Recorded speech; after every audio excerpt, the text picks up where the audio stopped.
Kids, I hope you've had a great week. We've been having so much fun with those of you that are able to come in person, and if you are still watching from home, I hope you're enjoying our new videos and getting some great conversations with your family. We have a great new video planned for you this week. We're going to keep talking about patience. If you're ready to come back in person, make sure you sign up online, and if not, don't forget to check out our video and have a wonderful week. Sometimes it's hard to wait for all the things that I want. Sometimes I kind of feel like it's just taking too long to get the things I want, what I think I need, but I know you know what's best for me. I'm gonna live what I believe. I'm gonna wait cause I know you're still working. I'm gonna have patience cause it'll be worth it. I'm gonna have faith, I know you have a purpose. I'm gonna wait cause I know you're still working on me. Still working on me. I know that sometimes I just need to slow down and trust that you are working all of this out. You know the things I want, what I think I need, but I know you know what's best for me. I'm gonna live what I believe. I'm gonna wait cause I know you're still working. I'm gonna have patience cause it'll be worth it. I'm gonna have faith, I know you have a purpose. I'm gonna wait cause I know you're still working on me. Still working on me. I'm gonna hold up, slow down. I'm gonna trust that you're working it out. I'm gonna hold up, slow down. I'm gonna trust that you're working it out. I'm gonna hold up, slow down. I'm gonna trust that you're working it out. I'm gonna hold up, slow down. I'm gonna trust that you're working it out. I'm gonna wait cause I know you're still working. I'm gonna have patience cause it'll be worth it. I'm gonna have faith, I know you have a purpose. I'm gonna wait cause I know you're still working on me. Still working on me. Still working on me.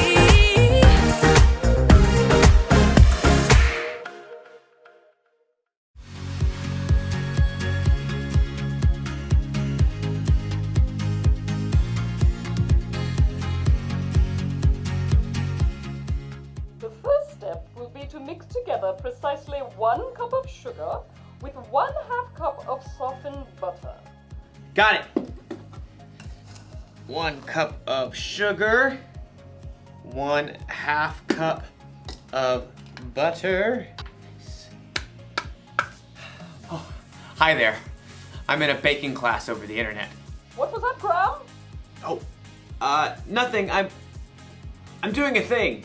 Can you mute yourself, please? Yeah, sorry. My instructor is teaching us how to bake a cake from scratch. It won't take long, so you just have a little patience and I'll be right. You should be done mixing the sugar and butter together, so let's move on. Ah! Patience is waiting until later for what you want now. After you've stirred in the eggs, add 2 teaspoons of vanilla. Gotta catch up. How much vanilla did she say? Hold on a sec. Excuse me. Excuse me, what? Pardon. How much vanilla did you say? 2 teaspoons, Graham, and then you add cups of flour and milk. What was that? I'm sorry. I missed that last part. I think you're frozen. Hello? You're frozen. Maybe I'm frozen. Maybe we're both frozen. I really don't like it when technology fails me. I'm trying to bake a cake here and you're just...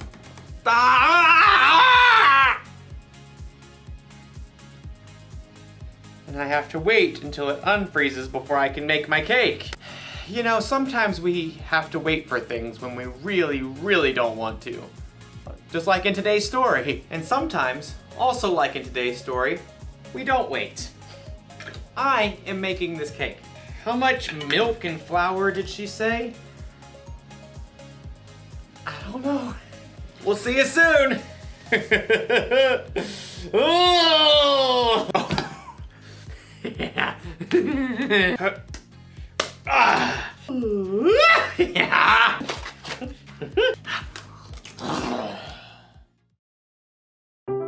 The Bible. It's 66 books of history, stories, letters, and poetry that fit together to form God's one big story. The epic adventure of how He created us and loves us so much that He made a way to rescue us. As we travel through the Bible, from Genesis to Revelation, we discover people who met God and found their lives changed forever. Now, for an amazing story inspired by the book of Genesis, chapter 25, verses 24 through 34. When Abraham's son Isaac grew up, he married a girl named Rebekah. But it didn't seem as though they'd be able to have children. Please, God, give us children. But God answered Isaac's prayers, and Rebekah became pregnant with twins. Isaac, I'm pretty sure they're having a wrestling match in here. Oh, definitely boys. Rebekah asked God about the struggle she could feel. He told her, 2 nations are in your body. One nation will be stronger than the other. The older son will serve the younger one. When it was time for the babies to be born, they came out fighting. Esau was born first. He came out with a strong set of lungs and a head full of red hair. His brother Jacob was born moments later, still holding on to Esau's heel. How on earth did he manage that? The brothers shared the same birthday, but as they grew, that was about the only thing they had in common. Esau loved to roam far out into the wilderness. I would walk 500 miles and I would walk 500 more. Jacob preferred the comforts of home. The sun is so hot. I'll just take a little nap in the tent. Esau loved to hunt wild animals. That is one excellent wildebeest. Jacob preferred a different type of hunting. Not you, not you. Ha! The perfect ripe honeydew melon. One fine morning, Esau headed out into the wilds in search of adventure and some nice, juicy venison. I'll feast tonight. But Esau went all morning without spotting a single rabbit. Ugh, should have packed a lunch. In the afternoon, he tracked a deer for hours, but he missed his chance as the deer sprang away. Ah! At last, Esau headed for home, defeated. He was tired and irritated and so hungry he could eat an entire woolly mammoth. Must eat food. As Esau neared camp, a delicious smell wafted out to greet him. Food! Jacob had been home all day, resting and plucking his favorite herbs from his garden. A little coriander, some dill. As evening approached, Jacob used his savory herbs to whip up a tasty red lentil stew and a batch of fresh, buttery bread. This will crisp up nicely on the hot stones. By the time Esau had arrived in camp, Jacob's stew was simmered to perfection, and the bread was hot and crusty. Food! Food! Esau lunged for the stew cauldron, ready to grab a bowl, but Jacob blocked his path. Not so fast. Step aside, I'm hungry. Clearly. Just let me have some of that red stew. Certainly. Esau tried to dive for the stew pot again. Just one itty-bitty thing. What? Well, first, give me the rights that belong to you as the oldest son. Esau spent more time listening to his stomach than his brain. So in that moment, his stomach won out. Look, I'm dying of hunger. If I die, those rights are pointless anyway. Now give me that stew. Esau sprang forward once more. Promise to give me your rights. Fine. Fine what? Fine, I promise. Promise what? I promise to give you my rights as the oldest. Cool.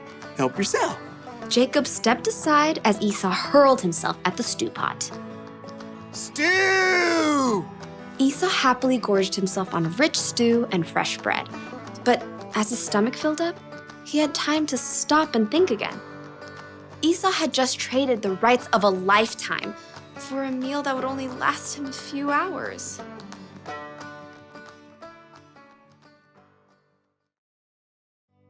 Let me give you a little advice. Don't bake angry. Instead of making a cake, you end up making a mess. That's what happens when you lose patience. You make choices you normally wouldn't make and it ends up costing you. Losing patience ended up costing Esau his birthright. His brother Jacob ended up being in the family line of Jesus, so who knows what all Esau missed out on by being impatient. When we don't learn to have patience, we get frustrated easier. With ourselves, with others, with technology. There's really nothing good that can come from being impatient. So think about that when you're waiting for your turn on a video game, or when you're waiting to say something while someone else is talking, or when you're waiting for the internet to hurry up and start working again. Having patience is better than losing it. Slow down. Or you could hurt yourself or someone else. Or you could end up covered in cake batter. Here's the one thing to remember today. If you don't wait, it could cost you. If you need help waiting, ask someone you trust to come alongside you and see. Are you there? Oh. You're not frozen anymore. I lost you there for a minute. Technical difficulties. I see. How's your cake? I think I'm gonna need another lesson. Very well. Same time next week? Sure, I can wait. I may have the place cleaned up by then. Pardon? Nothing, it's a thing. I'll see you next time. So, how much flour was I supposed to use? 2 cups. How much did you use? All of it? No, that was wrong. Okay.